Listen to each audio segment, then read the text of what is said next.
হবু স্বামীকে পটাতে মায়া একটা বানি পাজামা পরে নিল। সে আকাশকে বলল একা ঘুমোতে তার খুব ভয় করে আর ঘুম পাড়াতে একটা চুমু লাগবে, কিন্তু আকাশ মুখের ওপর দরজা আটকে দিল। মায়াও হাল ছাড়ার পাত্রী নয়, সে কাজের মেয়ের পোশাক পরে আবার তাকে খুঁজতে গেল। দারুণ একটা কেক বানিয়ে এসে বলল চুমু দিলেই কেবল এটা খেতে পাবে। আকাশ হাত দিয়ে তার ঠোঁট আটকে দিল আর বলল এমন পাগলামি করলে তাকে ঘাড় ধাক্কা দিয়ে বের করে দেবে। মায়া রেগে গিয়ে ভাবল লোকটার স্বভাব বড্ড খারাপ। কিছুক্ষণ পর সে চুপি চুপি আকাশের ঘরে ঢুকে বিছানায় শুয়ে বাবল মেশিন দিয়ে বুদবুদ ওড়াতে লাগলো। আকাশ তাকে দেখে জিজ্ঞেস করলো সে ভেতরে ঢুকলো কিভাবে। মায়া উঠে দাঁড়িয়ে আবার তাকে চুমু খেতে চাইলো, কিন্তু আকাশের ধারণা তার দুরারোগ্য ব্যাধি আর বেশি দিন বাঁচবে না। সে মায়াকে আটকাতে চাইলো না, তাই আবারও তাকে ঘর থেকে বের করে দিল। মায়া খুব কষ্ট পেল, সে তো শুধু একটা চুমুই চেয়েছিল, অথচ সেটাই পাওয়া এত কঠিন হয়ে দাঁড়ালো। আসল সত্যিটা হলো সে সমুদ্রের এক ড্রাগন রাজকন্যা। 3 দিন আগে আকাশ দুর্ঘটনাবশত পানিতে পড়ে প্রায় ডুবেই যাচ্ছিল। মায়া এসে তাকে বাঁচায়, কিন্তু তার ড্রাগন মুক্তাটা আকাশের শরীরে ঢুকে যায়। মুক্তাটা ফিরে পেতেই তাকে গভীর রাতে আকাশের ঘরে চুপি চুপি ঢুকতে হয়েছিল। সে সাথে সাথে মুক্তাটা বের করতে জাদি করলো, কিন্তু সেটা কাজ করলো না। তার মনে পড়ল সেদিন চুমু খাওয়ার পরই মুক্তাটা তার শরীর থেকে বেরিয়েছিল। সে ভাবল আরেকবার চুমু খেলে হয়তো সেটা আবার নিজের ভেতর টেনে নেওয়া যাবে। যেই না সে আকাশের ঠোঁটে ঠোঁট ছোঁয়াতে যাবে,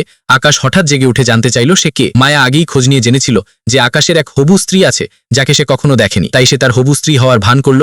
আকাশ বিশ্বাস করলেও জানালো এই বিয়ে পরিবার ঠিক করেছে আর সে এসব মানতে রাজি নয়। এরপর সে বাটলারকে ডেকে তাকে বের করে দিতে বলল। মায়ার আগে ফুঁসতে লাগলো, সে এত সুন্দরী অথচ লোকটার তার প্রতি কোনো আকর্ষণই নেই। তখন তার মনে পড়ল আকাশ একটু আগে ঘুমানোর সময় ঘরের আলো জেলে রেখেছিল। সে বুঝলো লোকটা অন্ধকারকে ভয় পায়, তাই জাদু দিয়ে ইলেকট্রিক সুইচটা ভিজিয়ে দিল। সাথে সাথেই পুরো ভিলার কারেন্ট চলে গেল। আকাশের ক্লস্ট্রোফোবিয়া ছিল, তাই মুহূর্তেই সে আতঙ্কে জমে গেল। বাটলার ছুটে এসে তাকে শান্ত করার চেষ্টা করলো, তারপর রাতের জন্য তাকে অন্য একটা বাড়িতে নিয়ে যাওয়ার প্রস্তুতি নিল। তারা চলে যাচ্ছে দেখে মায়া গাড়ির সামনে দাঁড়িয়ে পথ আটকে দিল। আকাশ জানতে চাইল সে আসলে কি চায়, আর মায়া তাকে চুমু খেতে বলল। আকাশ ভাবল মেয়েটা অযথাই পাগলামি করছে, তাই সে গাড়িতে উঠে রওনা দিল। মায়া চট করে জাদু দিয়ে গাড়ির টায়ার পাংচার করে দিল। ঠিক তখনই মেইনটেনেন্স কর্মীরা বাটলারকে ফোন করে জানালো কারেন্ট চলে এসেছে। আকাশের আর না থাকে কোনো উপায় ছিল না। মায়া তখন বলল এই ভারী বৃষ্টিতে তার পক্ষে যাওয়া সম্ভব না, তাই এক রাতের জন্য তাকে থাকতে দিতে অনুরোধ করলো। আকাশ বাধ্য হয়েই রাজি হলো। গভীর রাতে আকাশের ঘুম আসছিল না, তাই সে তার নতুন কেনা পোষা প্রাণীটাকে দেখতে গেল, কিন্তু সেটা সেখানে ছিল না। সে বাটলারকে সাথে সাথে খোঁজাখুঁজি শুরু করতে বলল। চাকররা সব জায়গায় খুঁজেও যখন পেল না, তখন শুধু মায়ার ঘরটাই বাকি রইল। এদিকে মায়ার খুব তৃষ্ণা পাওয়ায়